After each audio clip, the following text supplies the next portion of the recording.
He came to a small clinic for treatment. Never thought the doctor was the girl he lost that night. Hello everyone. Before we begin today's story, I have a small favor to ask. Please hit subscribe and turn on the notification bell so you never miss our channel's new videos. It's quick, free, and the best way to support us in bringing you more dramatic stories. Your support means the world to us. Where are you watching from? Drop your city or country in the comments below. Thank you very much. And now, let's go back to our main character. Ethan Cole does not plan to be here. He hates small places, hates waiting, hates the way pain makes him feel human. But the sharp pressure behind his eyes has been building for hours, crawling down his neck and into his spine like a slow storm. The nearest private hospital is 40 miles away, and this coastal clinic appears on his phone like a compromise he tells himself he can control. The parking lot is half empty, the building small and faded, paint worn thin by salt air and time. Ethan steps inside still wearing his tailored jacket, shoulders tight, jaw set, every movement measured. The room smells faintly of antiseptic and ocean wind, and somewhere down the hall a radio hums softly. He checks in without looking up, gives his name like it is armor, then sits on the edge of an exam table that creaks under his weight.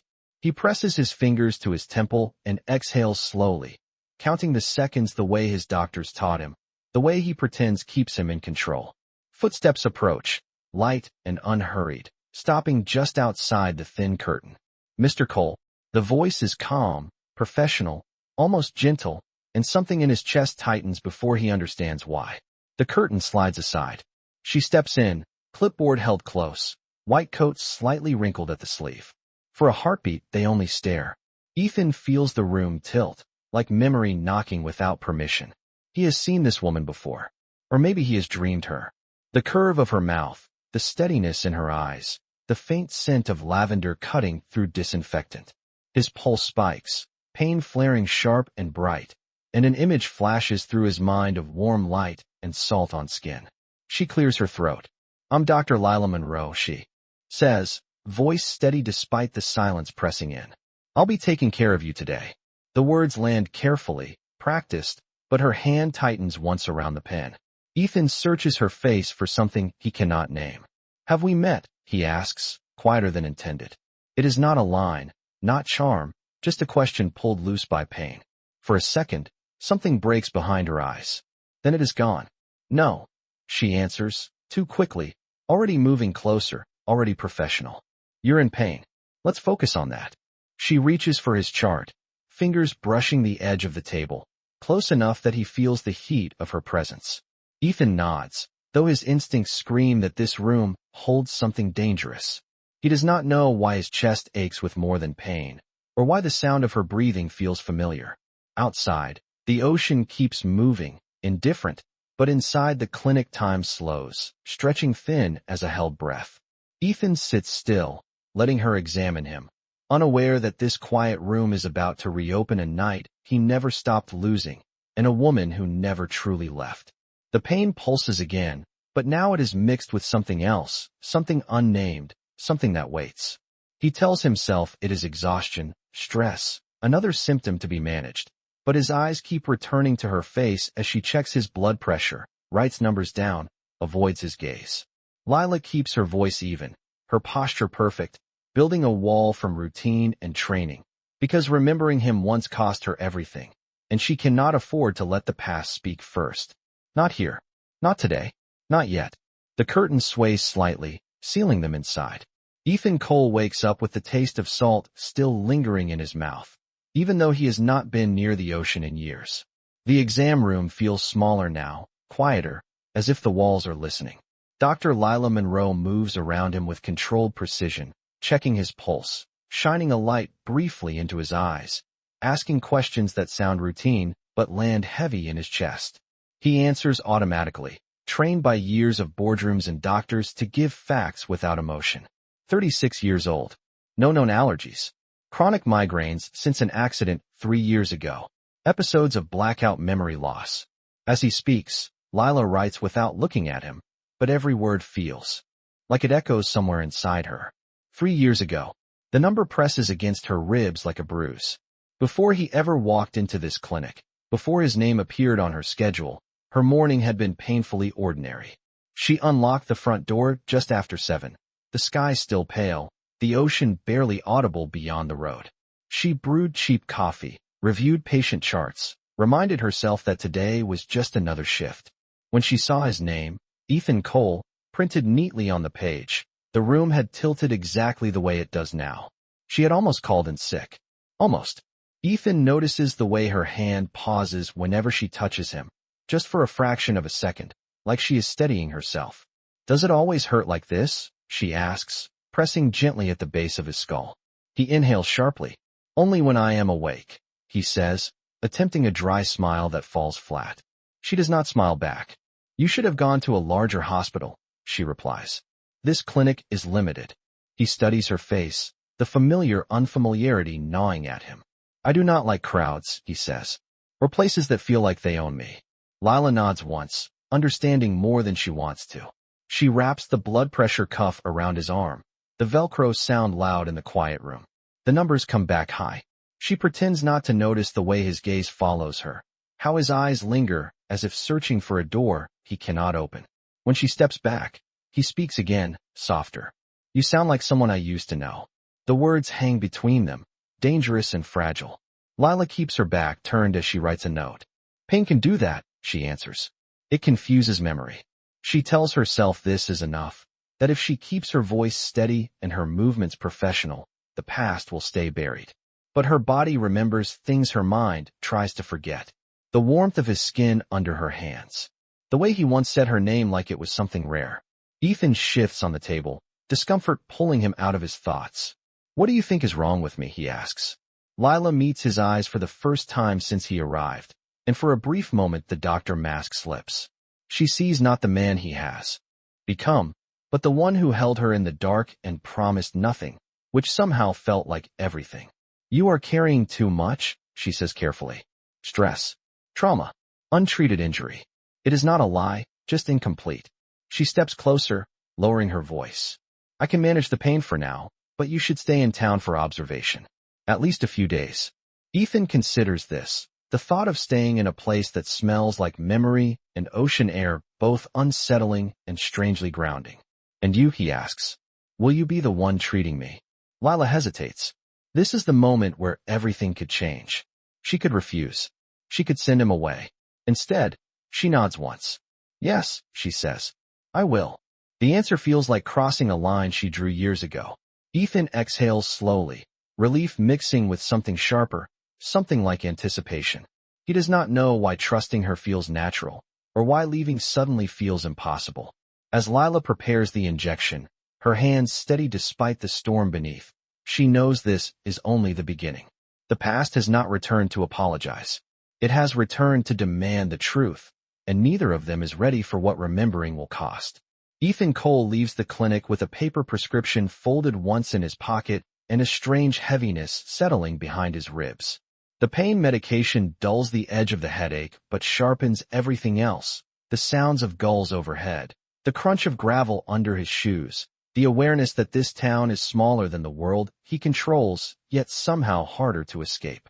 He checks into the only upscale hotel within 10 miles, a renovated and overlooking the water, glass balconies and quiet hallways that smell faintly of lemon and wood polish. From his room, the ocean stretches wide and indifferent, nothing like the city skyline he usually wakes up to. He tells himself he will stay one night, maybe two, just long enough to stabilize. He does not tell himself the truth, that something in that clinic anchored him in place.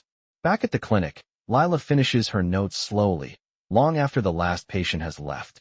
She rereads Ethan's chart twice, as if the words might rearrange themselves into something safer. Chief Executive Officer. Prior head trauma. Memory fragmentation. Recommended observation. She locks the file away, then rests her palms on the counter, and breathes through the tightness in her chest. 3 years ago, she ran from this man because staying felt like losing herself. Now he is back, and leaving feels impossible for a different reason. That evening, Ethan returns for a follow-up injection. He arrives without his jacket, sleeves rolled up, looking less like the man who commands rooms and more like someone trying to fit into a place that does not care who he is. The waiting area is empty. When Lila steps out to greet him, Their eyes meet, and the unspoken tension presses in again. Inside the exam room, the dynamic shifts in subtle ways. Ethan sits, compliant, hands resting loosely on his knees, while Lila stands, gloved and focused, the authority of her role grounding her.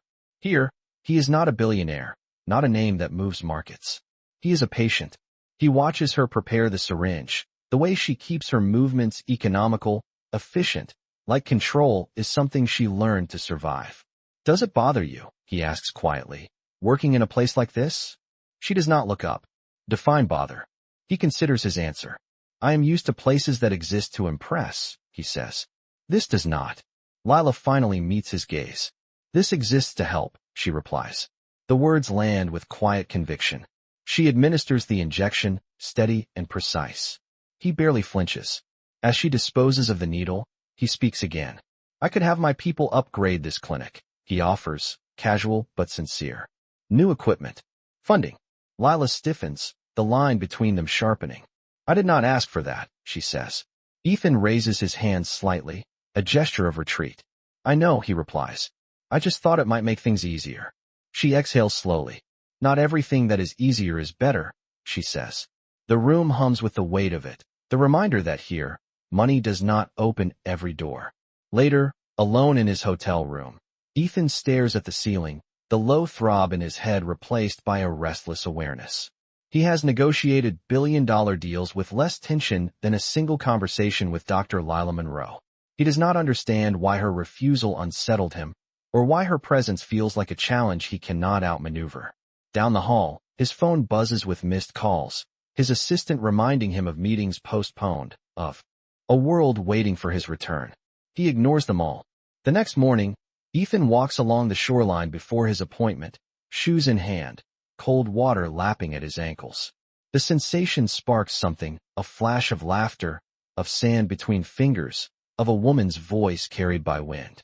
The memory vanishes as quickly as it comes, leaving his heart racing. When he arrives at the clinic, Lila is already there, reviewing lab results. She notices the change in him immediately, the way he seems quieter, more inward. "Did the pain return?" she asks. "No," he answers. "Something else did." She pauses, meeting his eyes. He hesitates, then shakes his head. "Never mind," he says. "It will pass."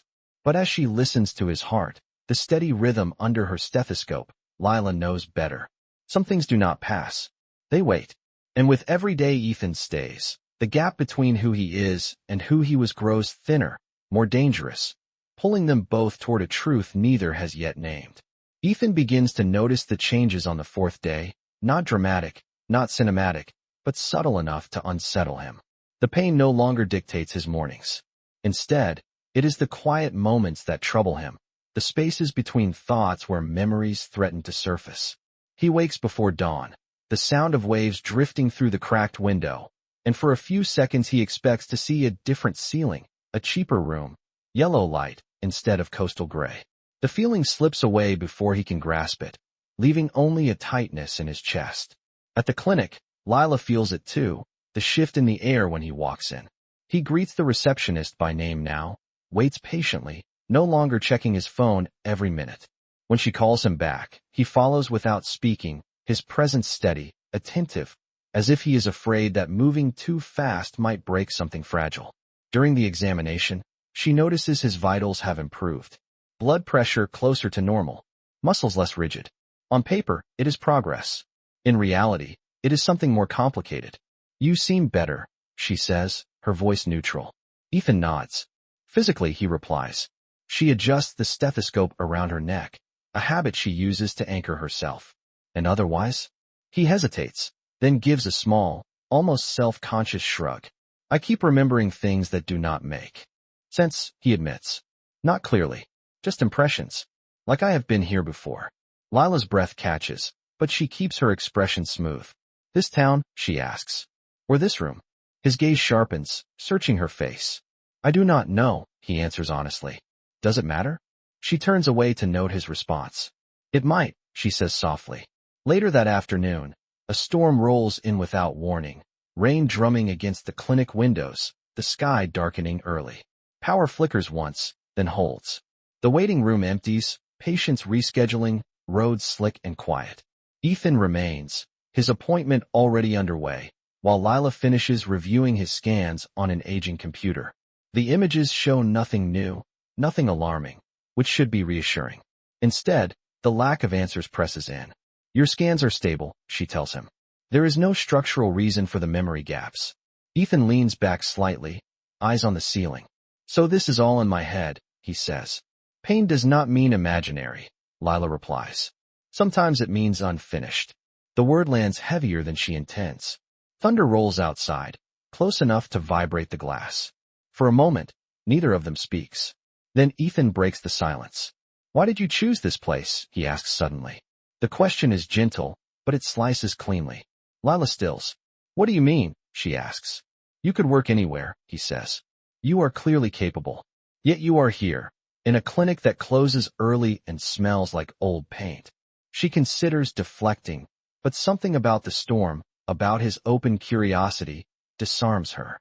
Because this place does not ask me who I used to be, she answers. Only who I am when someone needs help. Ethan absorbs this quietly. Outside, rain streaks down the window like memory bleeding through. The power flickers again, then goes out completely, plunging the clinic into dim emergency lighting. Lila exhales slowly. The generator will hold, she says, more to herself than to him. Ethan stands, moving closer to the window, watching the storm. A flash of lightning illuminates his face, and with it, a sudden sharp image tears through his mind. A different storm. Laughter. Wet hair clinging to a woman's neck. His heart stutters, pain blooming fast and hard. He grips the edge of the counter, breath hitching. Ethan, Lila says, instinct overriding restraint as she moves to him. Her hand lands on his arm. The contact sends a jolt through them both. He looks at her, eyes wide, unguarded. I remember you, he whispers, not as a statement, but a realization forming too quickly to stop. Lila freezes, the room narrowing around them. No, she says, shaking her head, fear threading through her voice. You are confused. Another thunderclap echoes, closer now. Ethan does not let go of her gaze. You were there, he insists. That night. I did not lose you. You left. The emergency lights hum softly, holding back the dark. Lila pulls her hand away as if burned, stepping back, the past finally breaking through the walls she built. She knows this moment cannot be undone. The truth has begun to surface, and with it, the storm they both tried to outrun. Outside, the rain keeps falling, relentless, washing away the last fragile layer of distance between them. Ethan does not remember collapsing, only the sensation of falling inward, as if the floor beneath his certainty has given way. When awareness returns, he is seated on the exam table again, lights steadied, the storm outside fading into a distant hush. Lila stands a few feet away, arms crossed tightly over her chest, creating space where moments ago there was none. Her face is composed, professional, but her eyes are guarded now, dark with something unresolved. You had a stress-induced episode, she says evenly. Your blood pressure spiked. You need to rest. Ethan rubs his forehead, the echo of her touch still burning where it landed. You did not answer me, he says quietly. Back there. You did not deny it. Lila exhales, slow and controlled. Because denial would have made things worse, she replies. And this is not the time. Ethan studies her, the careful distance she maintains, the way she has retreated behind her title again. When is the time? He asks. Silence stretches between them, thick and fragile. She turns away first, gathering supplies, giving herself something to do. When you are stable, she says. When memory does not hurt you. He almost laughs, a soft, humorless sound. Memory always hurts, he says. That does not mean it is not real. Lila closes her eyes briefly, steadying herself. She has spent years telling herself that night was a fracture, something that did not define her, something she could lock away. Seeing him now, remembering the way he once looked at her without knowing who she was, she realizes how fragile that belief has always been. You came here for treatment, she says, her voice firm. That is what I can offer you. And the rest. Ethan presses. She meets his gaze again, something unguarded slipping through despite her effort. The rest, she says softly, is complicated. Over the next days, an unspoken agreement forms. They do not talk about the night. They talk around it. Ethan returns to the clinic daily, submits to treatment without resistance, follows her instructions carefully. Lila remains professional, precise, but something has shifted. Their conversations linger longer. Their silences grow heavier. He asks about the town. She answers in fragments. She asks about his work. He gives the truth without polish. One afternoon, as she checks his reflexes, he says, "I postpone my return indefinitely." Lila stills. "Your company?" she asks. "Will survive," he answers. "It always does." She does not ask why. She already knows. That evening, Ethan walks the streets alone, the town quiet, lights dimming early. He passes the clinic, its windows dark now, and something pulls him closer. Through the glass, he sees Lila inside, reviewing files under a single lamp, her posture tired but determined. For a moment, he simply watches, struck by the simplicity of the scene, by how far removed it is from the world he built. He knocks lightly. She startles, then opens the door, surprise flickering across her face. "You should not be here," she says. "You are off the schedule." "I know," he replies. "I just needed to see you." The words hang between them, more honest than he intended. She hesitates, then steps aside, letting him in.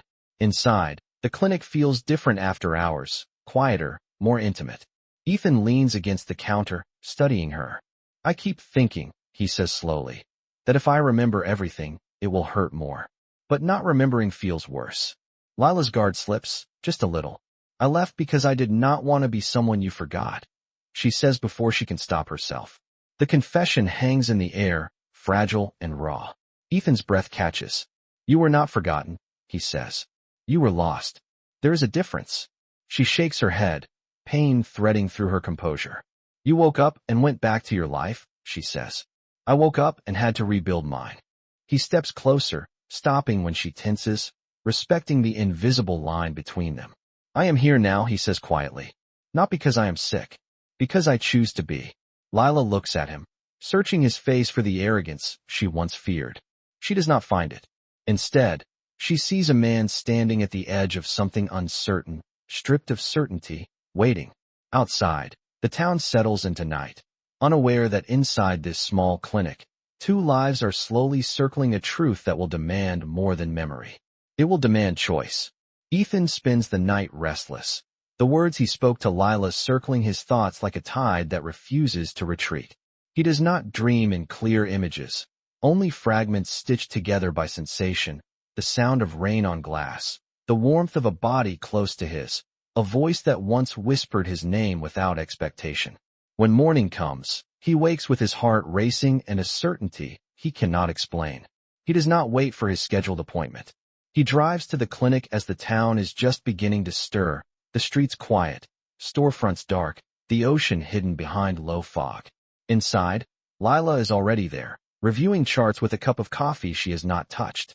She looks up when he enters, surprise flickering before control settles back into place.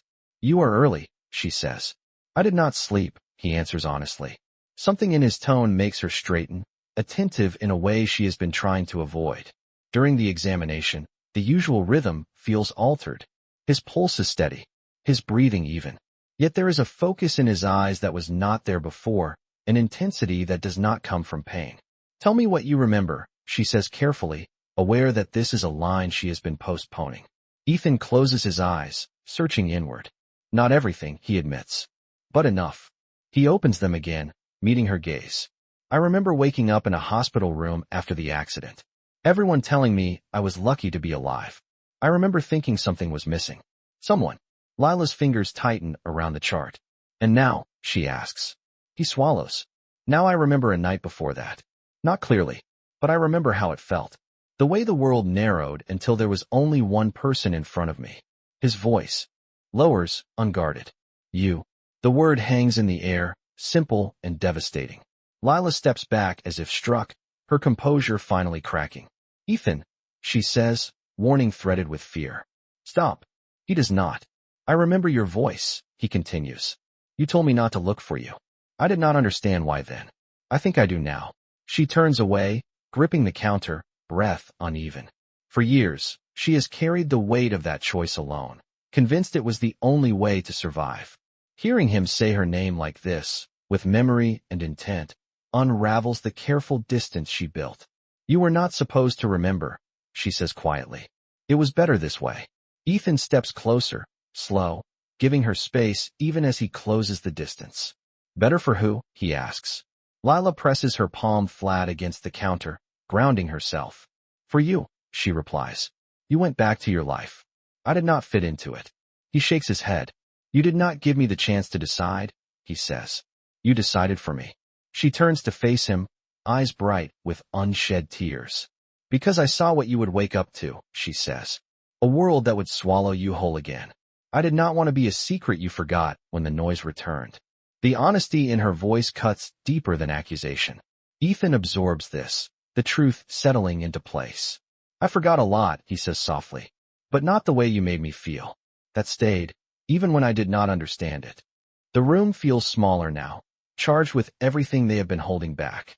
Lila studies him, searching for the man she once knew, the one who looked at her without defenses. She finds him there, stripped of certainty, standing in front of her. Remembering changes things, she says. It cannot be undone. I know, Ethan replies. I am not asking you to go back. I am asking you to stand here with me now. The simplicity of the request is what breaks her. Lila exhales, the sound shaky, and for the first time since he walked into her clinic, she allows herself to stop hiding. You waking up and not knowing me nearly destroyed me, she admits. I told myself I was healing, but I was just surviving. Ethan reaches out, stopping short, letting the choice remain. Hers. She looks at his hand, then at his face, and makes a decision that feels both terrifying and inevitable. She does not take his hand, but she does not step away either. The distance between them remains, charged with possibility. Outside, the fog lifts slightly, revealing a pale strip of ocean. Inside the clinic, something shifts permanently. The truth has been spoken, and with it comes a turning point neither of them can retreat from. What happens next will not be decided by memory alone, but by what they choose to risk. Ethan feels the shift immediately after that morning, as if naming the truth has altered the gravity between them. The clinic becomes quieter, not because there are fewer patients, but because every interaction now carries the weight of what has been said and what has been carefully avoided. Lila maintains her professionalism with visible effort, speaking only when necessary, keeping conversations clinical, controlled. Ethan notices it all. The way she avoids meeting his eyes. The way she positions herself farther away during examinations. He understands her instinct to protect herself, yet the distance feels sharper now that he knows what it hides. The tension follows them into the next days, thickening instead of fading. Ethan receives a call from his assistant during a late afternoon appointment, her voice urgent, reminding him of a board meeting scheduled in New York. He answers in front of Lila without thinking. I am not returning yet, he says calmly. The silence after the call ends as heavy. You cannot stay here forever, Lila says, her voice measured but firm. This is not your life. Ethan watches her, the words landing deeper than she intends. It is my life, he replies. I decide where I am. She shakes her head. You decide many things, she says. But not this. The implication stings. That evening, a luxury car appears outside the clinic just before closing, polished and unmistakably out of place. Lila sees it through the window, her stomach tightening before she understands why. A woman steps out, elegant, composed, carrying herself with the confidence of someone accustomed to being seen. Ethan recognizes her immediately. Charlotte Hayes, his former fiancée, a name tied to a chapter he rarely revisits. She enters the clinic with a polite smile that falters when she sees him. There you are, she says, surprise giving way to something sharper. Everyone has been looking for you. Lila freezes behind the counter, invisible to them both, suddenly aware of the gulf between her world and his. Ethan stiffens. What are you doing here, he asks. Charlotte glances around, unimpressed by the modest space. Your assistant said you were unwell, she replies. I insisted on coming. Her eyes flick briefly to Lila, assessing, dismissive. I did not realize you were hiding in a place like this. The word hiding lands like a slap. Lila straightens, meeting Charlotte's gaze with quiet resolve. He is a patient, she says evenly. If you need to speak with him, you can do so elsewhere. Charlotte's brows lift. And you are. Lila does not hesitate. His doctor. The simplicity of the statement feels like a line drawn in sand. Charlotte turns back to Ethan, her voice lowering. You have responsibilities, she says. You disappeared. People are speculating. Ethan looks between the two women, the contrast undeniable. I am exactly where I need to be, he says. Charlotte studies him, searching for the man she knew, the one who thrived on control and optics. She does not find him. This will complicate things, she warns. Everything you built. Lila listens, the old fear creeping back, the familiar ache of knowing she never fit into that world. She steps away, giving them privacy, but the damage is already done. Later, after Charlotte leaves with a promise to return, the clinic feels colder. Lila finishes cleaning up in silence, her movements efficient, distant. Ethan watches her, guilt threading through his resolve. I did not ask her to come, he says. But she will not stop. Lila nods without looking at him. That is your world, she replies. It has a way of reclaiming what belongs to it. He steps closer. You are not something it owns, he says. She finally turns to him, pain flashing through her composure. I was never part of it, she says. That is the point. The words cut deeper than accusation. Ethan reaches for her, then stops, respecting the space she claims. Do not decide for me again, he says quietly. Do not leave because you think you should. Lila exhales, torn between the pull of the past and the reality she built. You remembering does not erase what happened after, she says. It does not erase her. Or your life. Ethan holds her gaze, unflinching. No, he agrees. But it does not erase you either. The clinic lights hum softly around them, bearing witness to the collision of two worlds. Outside, the town remains unchanged, unaware that inside this small space, a choice is forming that will demand sacrifice from both of them. The conflict is no longer internal. It has stepped into the open, and there will be consequences. Ethan leaves the clinic that night without another word, the echo of Charlotte's presence still pressing against his thoughts. He walks the long way back to the inn, letting the cold air sting his skin, grounding him in the reality of the choice forming inside his chest. For the first time in years, power does not feel like protection. It feels like a weight he can no longer pretend belongs only to him. At the clinic, Lila locks the door and leans her forehead against the glass, her reflection staring back at her like a stranger. Charlotte's polished certainty has reopened an old wound, one she believed had scarred over. She has spent years building a life that did not depend on anyone staying, a life measured by small victories and quiet purpose. Seeing Ethan's world arrive at her door reminds her how fragile that balance is.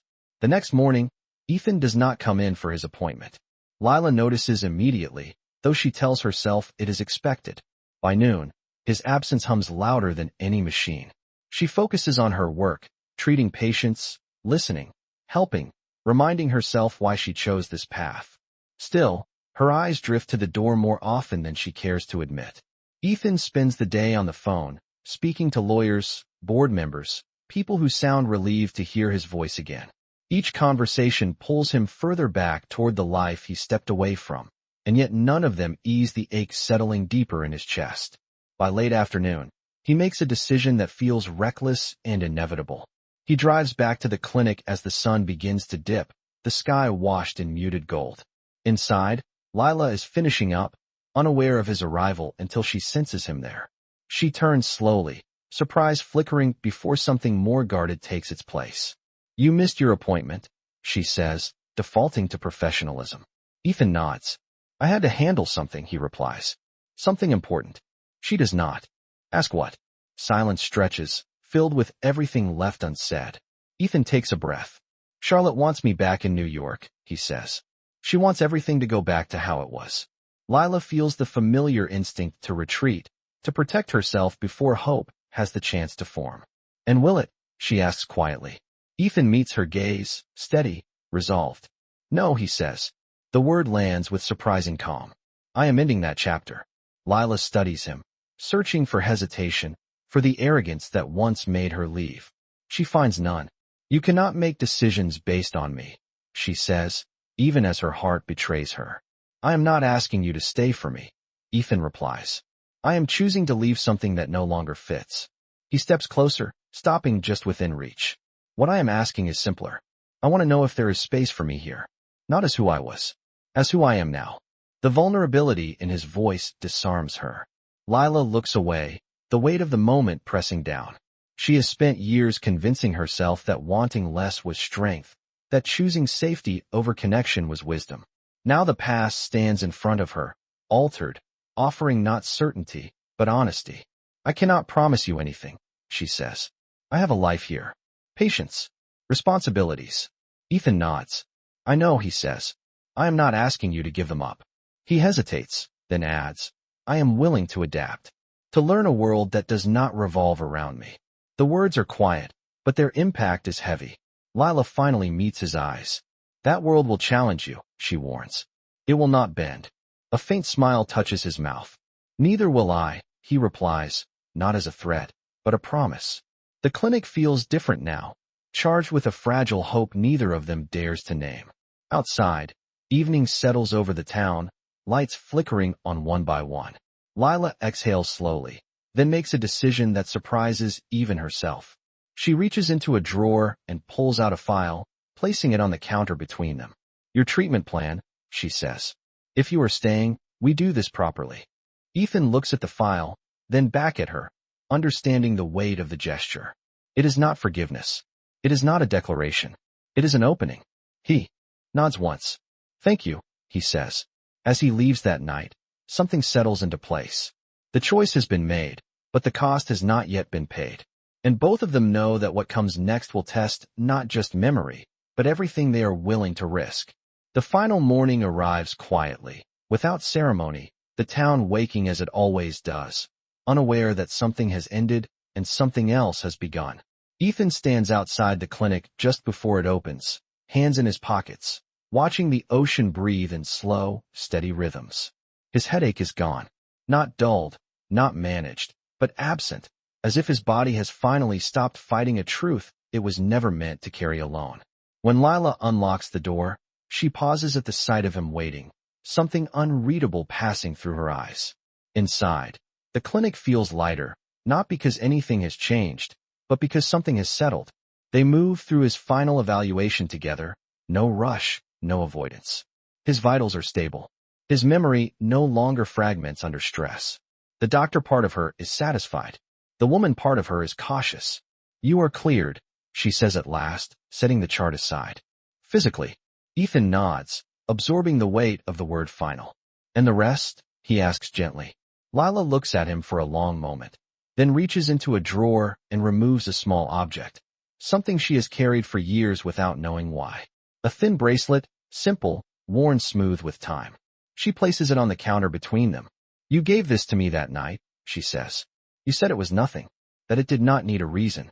Ethan picks it up, memory clicking fully into place, not as pain, but as clarity. He smiles, quiet and unguarded. I was wrong, he says. It was not nothing. The truth sits between them, no longer sharp, but real. Lila exhales, the last of her defenses lowering. I cannot follow you back, she says softly. This is my life. These people need me. Ethan nods, already knowing the answer. I am not asking you to leave, he replies. He reaches into his jacket and removes a folder, sliding it across the counter. I stepped down as chief executive officer this morning, he says. The board accepted my transition to an advisory role. Lila freezes, eyes lifting in disbelief. You gave up everything, she says. No, Ethan corrects gently. I gave up what I no longer needed. Silence fills the room, not heavy this time, but full. Outside, sunlight spills across the street, warming the glass. Lila studies him, seeing not the man who once woke up without her, but the one standing here now, present, changed. What happens next? She asks. Ethan smiles faintly. I stay, he says. I learn. I help where I can. I become someone who earns a place, not assumes one. She laughs softly, the sound surprising them both. This town will not be impressed by your resume, she warns. Good, he replies. Neither am I. Days later, life resumes its steady pace. Ethan volunteers at the clinic, listens more than he speaks, learns the names of people who never cared who he was before. Lila watches him integrate, quietly, patiently, without spectacle. One evening, as they walk along the shoreline, the bracelet warm against her skin, she stops and looks at him. If you had not come to that clinic, she says, we would have stayed ghosts to each other. Ethan nods. Sometimes healing begins where we least expect it, he says. They stand together, not promising forever, not rewriting the past, but choosing the present with open eyes. And that is where this story leaves them, not with perfection, but with intention. Because this is not a story about wealth or power or even fate. It is a story about choosing to stay, choosing to remember, and choosing to heal instead of running. If this story moved you, if it reminded you that some connections deserve a second chance, and some endings are actually beginnings, please take a moment to like this video, subscribe to the channel, and share it with someone who might need this reminder today. Your support helps us continue bringing you stories that whisper instead of shout, stories that heal instead of impress. Thank you for watching, and until next time, take care of your heart.